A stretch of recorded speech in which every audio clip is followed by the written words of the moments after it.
नमस्कार, बहुत स्वागत है आप सभी का अपना उत्तर प्रदेश में। मैं हूं आपके साथ चेतन पाठक। खबरों की शुरुआत करेंगे। कांग्रेस कार्यालय एआईएमआईएम नेता आसिम वकार पहुंचे, जहां कार्यालय के बाहर आसिम वकार को रोक दिया गया। बड़ी संख्या में कांग्रेस कार्यकर्ता भी बाहर जुटे, जहां टकराव की स्थिति को देखते हुए भारी पुलिस बल तैनात है। दरअसल आसिम वकार कांग्रेस प्रदेश अध्यक्ष से मिलने कांग्रेस कार्यालय पहुंचे थे। आपको बता दें कि मध्य प्रदेश के पूर्व मुख्यमंत्री कमलनाथ के हिंदू राष्ट्र वाले बयान पर सवाल पूछने आसिम वकार यहां पहुंचे।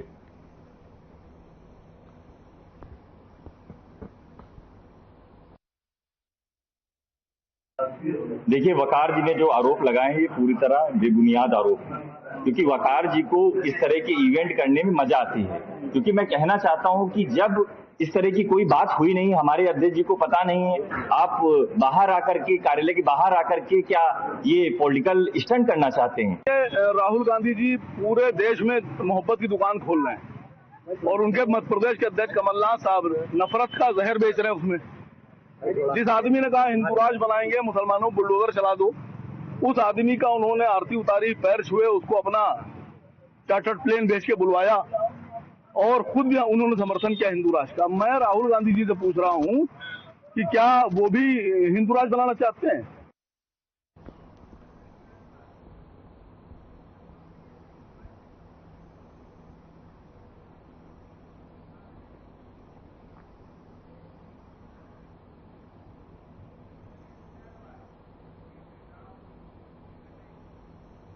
आगे बढ़ते हैं। बड़ी खबर आपको बता दें, लखनऊ से बड़ी खबर है, जहां सीएजी की रिपोर्ट पर सवाल उठे हैं। स्मार्ट सिटी मिशन में घोटाले का आरोप है। 2100 करोड़ रुपए का जो हिसाब है वो नहीं दिया गया। 7 स्मार्ट सिटी को राशि में गड़बड़ी हुई है। जो राशि यहां पर मिली थी उसमें गड़बड़ी पाई गई है। सीएजी ने घोटाले की आशंका जताई है। आगरा को छोड़कर किसी ने सालाना रिपोर्ट नहीं दी। सालाना रिपोर्ट न देने में कानपुर शीर्ष पर है। मामले में लखनऊ दूसरे नंबर पर है। सूची में तीसरे नंबर पर झांसी और अलीगढ़ है। 7 साल पहले स्मार्ट सिटी योजना की शुरुआत हुई थी। 100 शहरों में 11 यूपी के शहर भी शामिल हैं। स्मार्ट सिटी प्रबंधन पर लापरवाही के बड़े आरोप यहां पर लगे हैं। तो ये बड़ी खबर आपको बता रहे हैं। सीएजी की रिपोर्ट में यहां सवाल उठे हैं और स्मार्ट सिटी मिशन में घोटाले का आरोप यहां पर लगा है। 2100 करोड़ रुपए का जो हिसाब है वो नहीं दिया गया, यह बात निकलकर सामने आई है। सीएजी ने घोटाले की आशंका इसमें जताई है और गंभीर आरोप यहां पर लगे। बताया जा रहा है 2100 करोड़ रुपए की जो राशि है उसका हिसाब नहीं दिया गया है। आगरा को छोड़कर किसी ने सालाना रिपोर्ट जो है वो नहीं सौंपी। सालाना रिपोर्ट न देने में कानपुर शीर्ष पर बताया जा रहा है।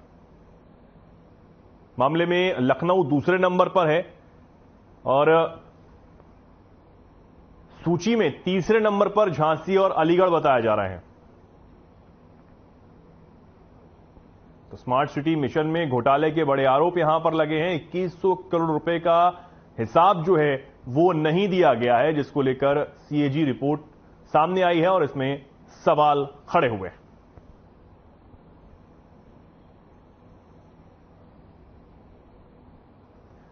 सात साल पहले स्मार्ट सिटी जो योजना है इसकी शुरुआत की गई थी। 100 शहरों में 11 उत्तर प्रदेश के शहर जो हैं वो शामिल हैं। लेकिन अब स्मार्ट सिटी प्रबंधन पर लापरवाही के गंभीर आरोप लगे हैं।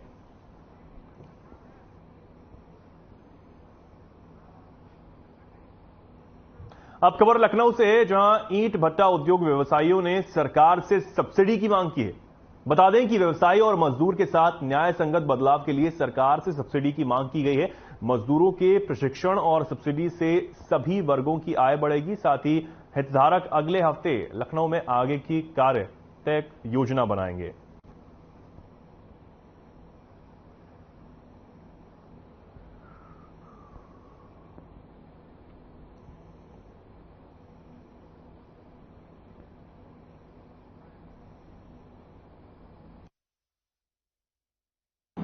आज का प्रेस कॉन्फ्रेंस बुनियाद अभियान को सभी मीडिया साथियों से साझा करने के लिए किया गया है और अभी तक बुनियाद अभियान ने जो काम किया है उसको हम साझा करने के लिए यहाँ पे आए हुए हैं। बुनियाद अभियान जो है वो 3 स्थानों मंडलों से शुरू किया जा रहा है। मतलब एक रीजन के तौर पे हम उसको शुरू कर रहे हैं, जो बनारस मंडल है, जो प्रयागराज मंडल है और अंबेडकर नगर मंडल, और उसके आसपास के जिलों को हम लोगों ने इसमें शामिल किया है। आगे बढ़ते हैं। लखनऊ से बड़ी खबर आपको बता दें, चलती कार में यहां भीषण आग लगी है। शॉर्ट सर्किट के बाद बोनट से धुआं निकला।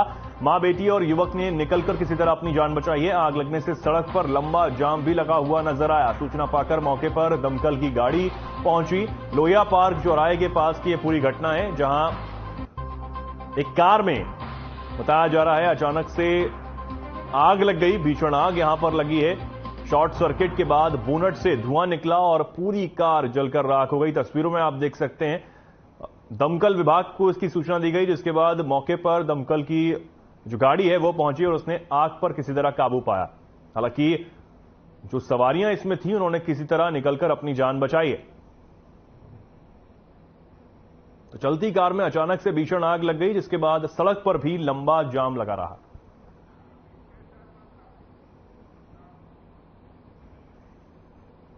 कानपुर में एक नाबालिग छात्रा ने अपने ट्यूशन टीचर पर छेड़छाड़ और अश्लील हरकत करने का आरोप लगाया है। छात्रा के परिजनों ने आरोपी टीचर की शिकायत थाने में की है, जिसके बाद पुलिस ने मुकदमा दर्ज कर आरोपी टीचर को हिरासत में भी ले लिया है। मौलाना आमिर 2 नाबालिग बच्चियों को ट्यूशन देता था। पढ़ाने के बहाने मोबाइल फोन पर अश्लील वीडियो दिखाकर उनसे वैसा ही करने का दबाव भी बनाता था। डर के मारे उन्होंने अपने परिजनों से इस बात को छुपाए रखा, लेकिन ट्यूशन टीचर की हरकतें जब ज्यादा बढ़ने लगी तो छात्रा ने अपने परिजनों को इससे अवगत करवाया। जिसके बाद परिजनों ने आरोपी टीचर के खिलाफ थाने में मुकदमा दर्ज करवाया है।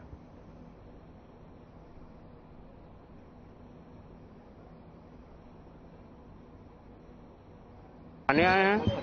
मौलाना आमिर बच्चों को पढ़ाते थे 4-5 साल से।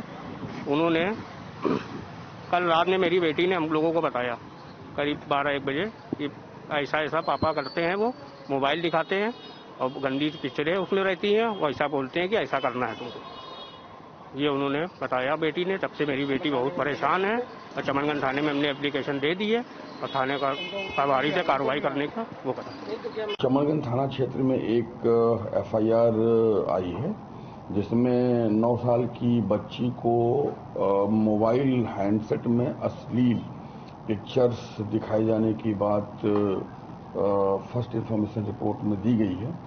ये इन्फॉर्मेशन रिपोर्ट बच्ची की मां के द्वारा दी गई है और इन्फॉर्मेशन मिलने के बाद पुलिस ने तत्काल उस व्यक्ति को, जो कि पढ़ाने के लिए नियुक्त थे, शिक्षक थे, उनको थाने ले आए हैं। अरे भाई, हमारा बच्चा बिल्कुल बेकसूर है। वहाँ पढ़ाने जाता है, उनके यहाँ 5 साल से पढ़ा रहा है और एक बच्ची माशाल्लाह जवान हो गई है, उसको ही उसने पढ़ाया है। अब 2 छोटी बच्ची पढ़ा रहा था तो अचानक पता निकल क्या हुआ, इल्जाम लगा दिया उसके ऊपर कि गलत है। वो मतलब बच्चों को मतलब हरकतें करता है।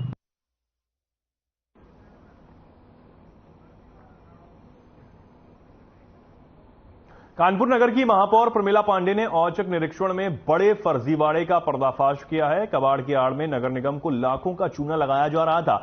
औचक निरीक्षण के बाद महापौर ने ठेकेदार को चेतावनी देते हुए गोदाम में ताला डलवा दिया। दरअसल नगर निगम द्वारा शहर में मार्ग प्रकाश की व्यवस्था की जाती है। इस दौरान अगर लाइट खराब हो जाती हैं तो उसको बदलकर खराब लाइट और चौक को नगर निगम के कबाड़ गृह में जमा किया जाता है। उसी कबाड़ को बेचने के लिए नगर निगम द्वारा टेंडर जारी किया जाता है, लेकिन गुरुवार को लाखों के कबाड़ को ट्रक में लोडिंग की जा रही थी, जिसकी सूचना मिलते ही महापौर ने छापेमारी की।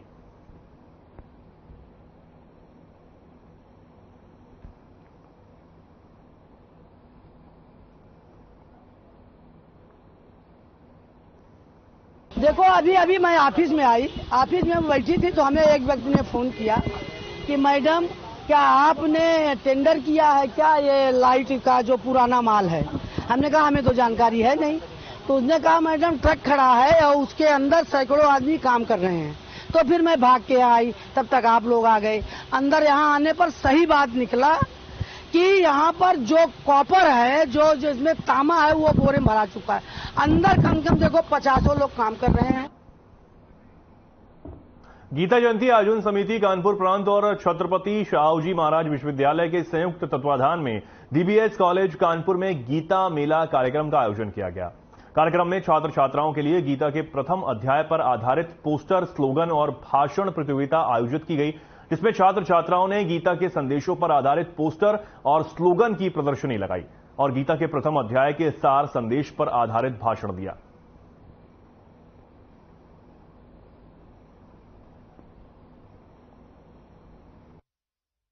20 अगस्त रविवार को हम लोग विश्वविद्यालय में श्रीमद् भगवत गीता जीवन प्रबंधन कार्यशाला का आयोजन कर रहे हैं, जिसमें महामंडलेश्वर ज्ञानानंद जी महाराज और सुधांशु त्रिवेदी जी आएंगे।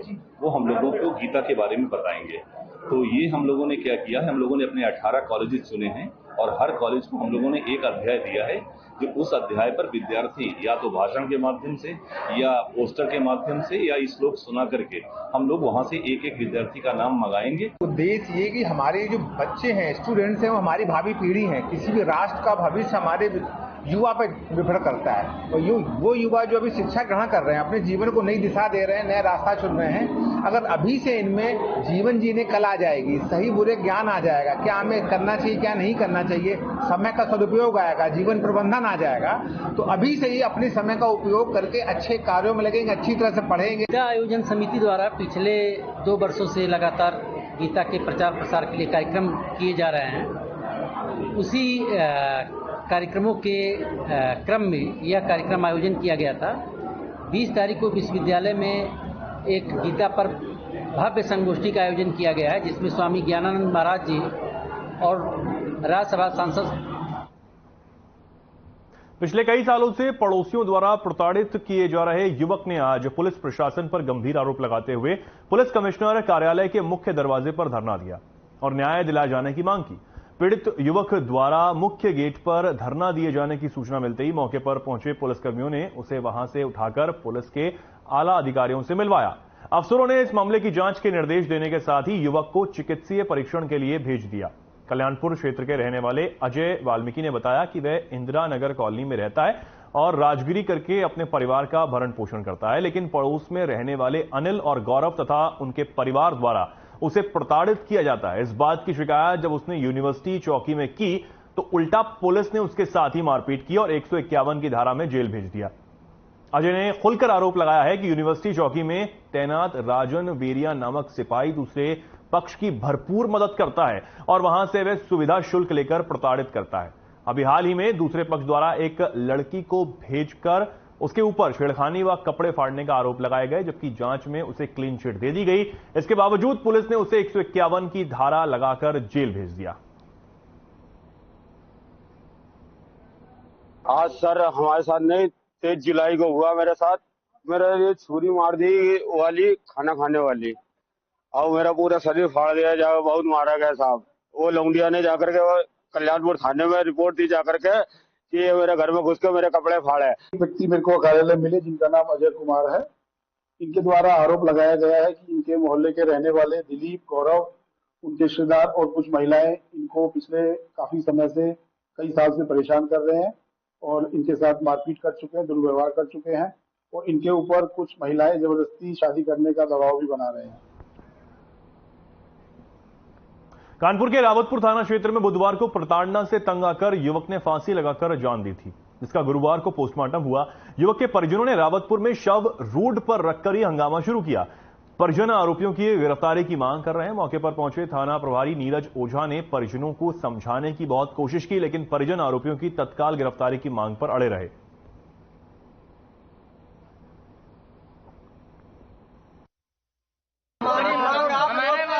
चाहिए है कि हमारा मामू बेकसूर था, हमारे मामू के जो कातिल है वो हमारे आंखों के सामने अगर आप लोगों ने जेल भेज। कन्नौज में बढ़ते गंगा के जलस्तर के बीच शुक्रवार को हरदोई से कांवड़ यात्रा आएगी। हजारों कांवड़िए गंगा से जल लेकर सिद्धपीठ बाबा गौरीशंकर मंदिर में चढ़ाएंगे। ऐसे में किसी भी अनहोनी से निपटने के लिए शासन ने कन्नौज के मेहंदी घाट पर एनडीआरएफ की टीम को मुस्तैद किया है। ये टीम कांवड़ियों की सुरक्षा में तो मुस्तैद रहेगी, साथ ही आसपास गांवों में भी बाढ़ का पानी घुसने को लेकर अलर्ट रहेगा।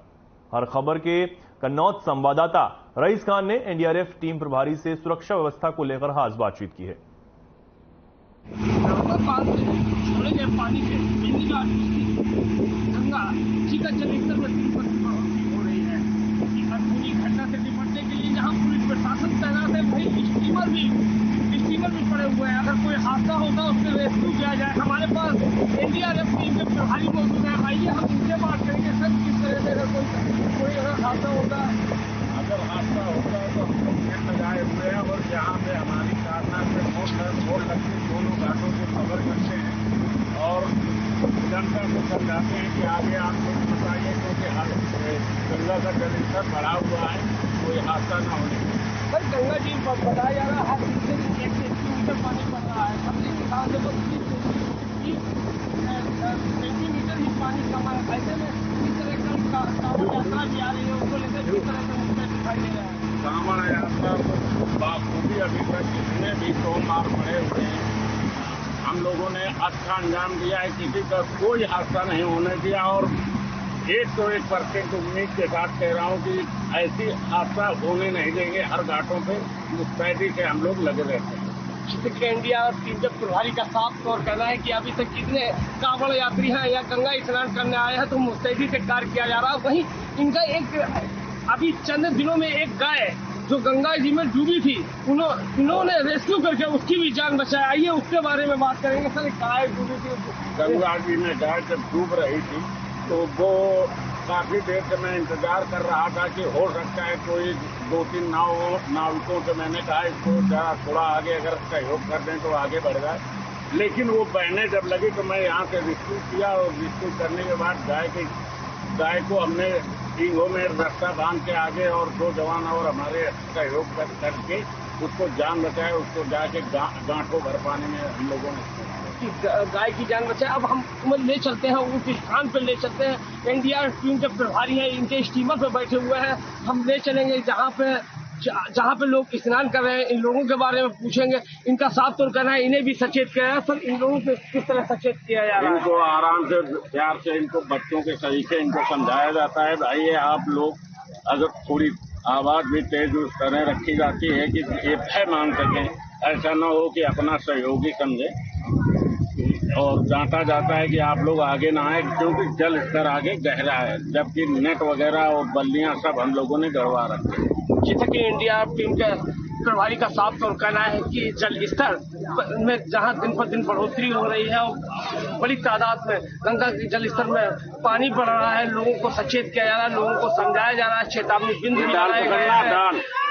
भी लगाए गए हैं। लोगों को किसी भी तरह से कोई हादसा नहीं होने दिया जाएगा, जिसके लिए इनकी एनडीआरएफ टीम मुस्तैद है। कन्नौज से हर खबर के लिए रईस खान।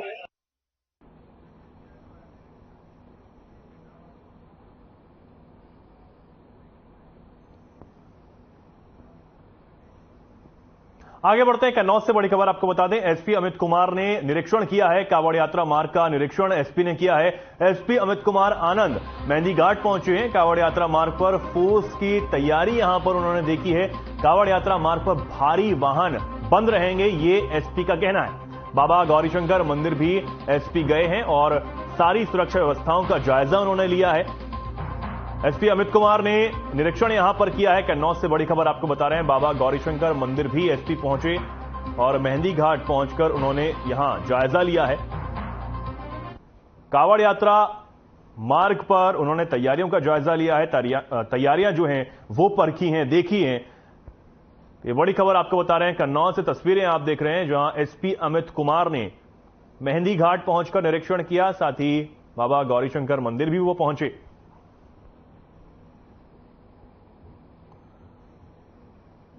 कांवड़ यात्रा मार्ग का निरीक्षण उन्होंने किया है।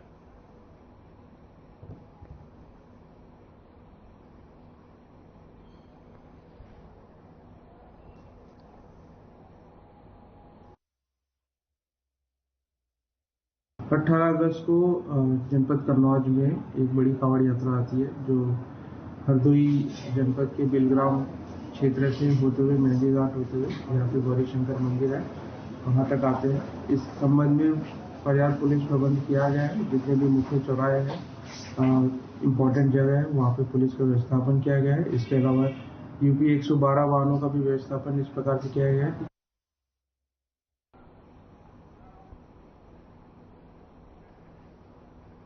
आगे बढ़ते हैं। प्रदेश सरकार की मंशानुरूप कन्नौज कलेक्ट्रेट में ई ऑफिस प्रणाली लागू कर दी गई है, जिससे कन्नौज कलेक्ट्रेट अब पेपरलेस पर काम कर रहा है। यहां कर्मियों की ट्रेनिंग भी पूरी हो चुकी है। ट्रेनिंग पूरी होने के बाद कन्नौज कलेक्ट्रेट में कुछ काम पेपरलेस हो गया है, जिसको लेकर कन्नौज डीएम को प्रदेश सरकार के उच्च अधिकारियों की ओर से बधाई भी दी गई। आपको बताते चले कि शासन ने सरकारी कार्यों में पारदर्शिता लाने और इन्हें पेपरलेस करने के लिए ई ऑफिस प्रणाली अपनाने की योजना बनाई है। इसे लेकर सरकारी विभागों को निर्देश भी जारी किए जा चुके हैं। शासन की मंशानुरूप कन्नौज डीएम शुभ्रांत कुमार शुक्ला ने इस ओर कदम आगे बढ़ा दिया। उन्होंने सबसे पहले कलेक्ट्रेट को ई ऑफिस बनाने पर काम शुरू किया है। कलेक्ट्रेट पेपरलेस बनाया जा सकता है। कलेक्ट्रेट में कार्यरत 32 कर्मियों को ई ऑफिस प्रणाली के जरिए काम करने की विशेष ट्रेनिंग भी दिलाई गई है। हालांकि अभी कलेक्ट्रेट में पेपरलेस काम शुरू हुआ ही है, तो अन्य विभागों को भी इससे जोड़ने का काम किया जाएगा।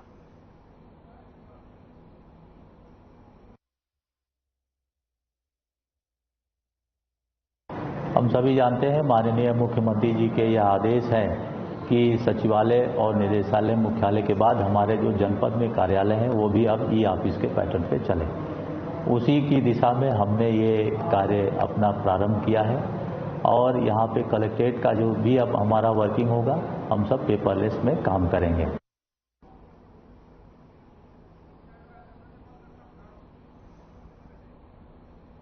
अमरपुर गल्ला मंडी के सामने निर्माणाधीन मेडिकल कॉलेज में कार्यरत महिला का कल बुधवार को सीढ़ियों पर चढ़ते वक्त पैर फिसलने से गिरकर महिला घायल हुई थी। समुचित इलाज न मिलने के कारण आज सुबह उसकी मौत हो गई। घायल होने पर महिला के पुत्र हेमंत को जानकारी हुई थी। उसने अपनी मां का हाल जाना। इसके बाद उसने ठेकेदार से इलाज के लिए पैसों की मांग भी की थी, तो ठेकेदार ने देने से साफ मना कर दिया था। फिर महिला के बेटे ने आनन फानन में कार्य कर मजदूरों से छोटे छोटे रूप में मदद के तौर पर पैसे इकट्ठा किए और जिला अस्पताल वो ले गया। इसके बाद भी इलाज के अभाव में महिला ने वहां दम तोड़ दिया। पीड़ित ने आरोप लगाया कि सही वक्त पर ठेकेदार ने पैसे न देने के कारण मां का इलाज सही ढंग से नहीं हो पाया, जिससे उसकी मां की जान चली गई।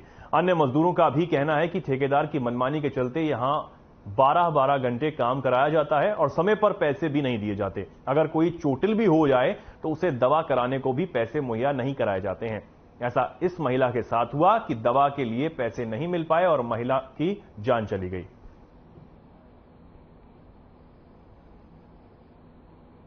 मामला यह है सर, कल काम कर रही थी वहाँ पे, तब जो है दोपहर के टाइम तक वो जीने से गिर गए सर। जीना से एक स्टेप नीचे आए, एक स्टेप नीचे आने से वो बोले उसके लिए हमने क्या हुआ, छाती पकड़ के ऊपर आई। हम ऊपर काम कर रही थी। सर जी जीना से गिरी, जीना से गिरी। उनको सो कई के आप ठेकेदार से कही के आप पैसा दे दो थोड़े बहुत, हम इलाज करा लें।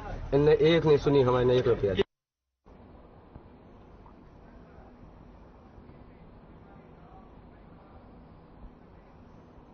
पीलीभीत से बड़ी खबर आपको बता दें, युवक को दबंगों ने गोली मार दी है। खेत पर चारा लेने जब युवक गया था उसको गोली मार दी। पुरानी रंजिश में वारदात को अंजाम दिया गया है। घायल को इलाज के लिए सीएचसी भर्ती करवाया गया। गंभीर हालत में युवक को हायर सेंटर भी रेफर किया गया है। सूचना पर सीओ और पुलिस फोर्स मौके पर पहुंची। बीसलपुर कोतवाली क्षेत्र के अखौला गांव की ये पूरी घटना है, जहां खेत पर गए एक युवक को पुरानी रंजिश के चलते गोली मार दी गई। कुछ दबंगों ने इस पूरी वारदात को खेत में अंजाम दिया है। बीसलपुर कोतवाली क्षेत्र के औखला गांव का यह पूरा मामला है। हालांकि गंभीर हालत में युवक का इलाज अब जारी है।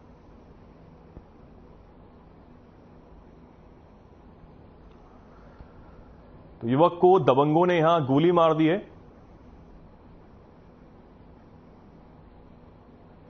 उसमें तुरंत ही पुलिस द्वारा मौके पर पहुंचकर जो युवक है उसकी गोली लगी है उसको अस्पताल भर्ती कराया गया है और जो इसमें परिजन है उनसे अभी जानकारी प्राप्त की जा रही है और तहरीर ली जा रही है। पीलीभीत में एक परिवार के आतंक से गांव के लोग बेहद परेशान हैं, जहां रामकिशन ने आरोप लगाया कि उसका पुत्र प्रेमपाल अपनी मां यशोदा देवी को दवा दिलाकर लौट रहा था।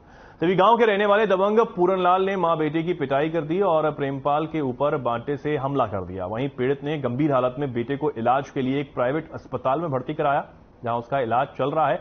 दोनों पक्षों ने पुलिस को घटना की शिकायत दी है।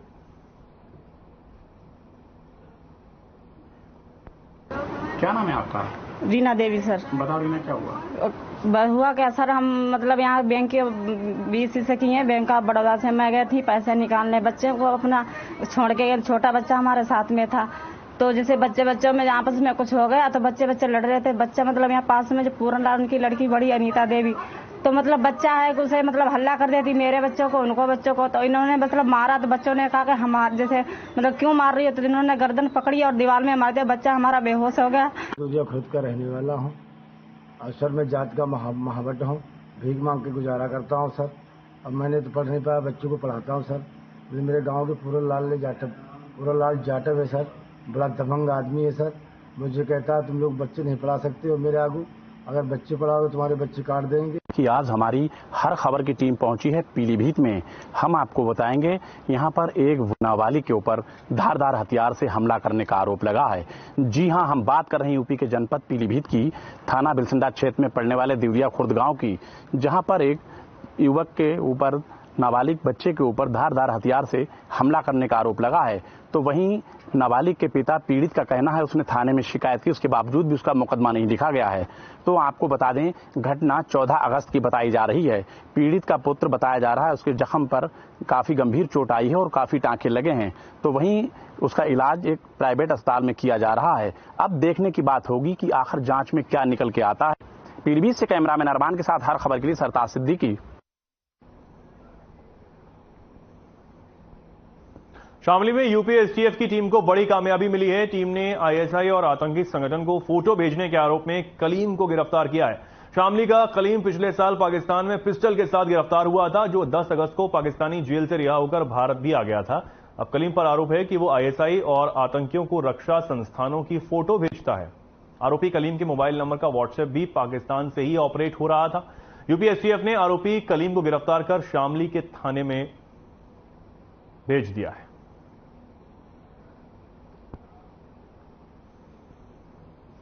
फिलहाल के लिए खबरों में इतना ही। नमस्कार।